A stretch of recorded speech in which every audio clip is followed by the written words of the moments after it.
बोले भक्तवत्सल भगवान की जय। श्री चित्रकूट बिहारी बिहारी जी सरकार की जय। श्री मछखड़ा धाम की जय। कल श्री बसंत पंचमी के शुभ अवसर पर अपने श्री चित्रकूट बिहारी बिहारी जी सरकार श्री मछखड़ा धाम आश्रम में भव्य पाटोत्सव महामहोत्सव मनाया जाएगा। श्री मछखड़ा धाम क्या है ये तो आप लोगों को विदित ही है। जहाँ पर श्री सुतीक्ष्ण जी महाराज मचल गए थे। कैसे ये कथा विस्तृत है, लेकिन संक्षेप में जब श्री सुतीक्ष्ण जी के आश्रम से वरदान दे करके श्री राम जी आगे बढ़े। एम मस्तु कह रमा निवासा हरस चले कुंभज ऋषि पासा। श्री अगस्त जी के आश्रम जब जाने लग गए तो साथ में श्री सुतीक्ष्ण जी भी हो लिए और कहा कि प्रभु अब प्रभु संग जाऊं गुरु पाही। आपके साथ में गुरुदेव के यहाँ चलना चाहता हूँ, लेकिन आपसे एक प्रार्थना करना चाहता हूँ। प्रभु कहाँ एक निहोरा नाही।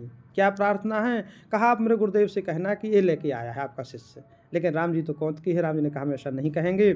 जब बार बार राम जी से इस तरह कहा महात्मा ने, राम जी ने बार बार जब कहा तो वहीं पर मचल गए, बैठ गए और कहा जब आपको नहीं कहना तो मुझे आपके साथ अब नहीं जाना है। तो ठाकुर जी तो भक्त वत्सल हैं।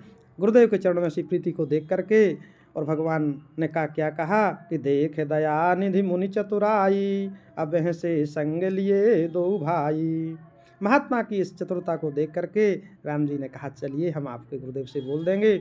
और वहीं पर जो राम जी ठहरे थे, श्री सुतीक्ष्ण जी महाराज मचल गए थे, इसलिए उसका नाम मचलना से अपभ्रंश होकर के मछखड़ा पड़ गया। जहाँ पर अद्यावधि श्री सीताराम जी महाराज विराजमान हैं वही श्री दिव्य और भव्य चित्रकूट के परिक्षेत्र सीमा में आने वाला श्री मछखड़ा धाम आश्रम है। वहाँ कल ठाकुर जी का भव्य दिव्य पाठोत्सव महामहोत्सव है।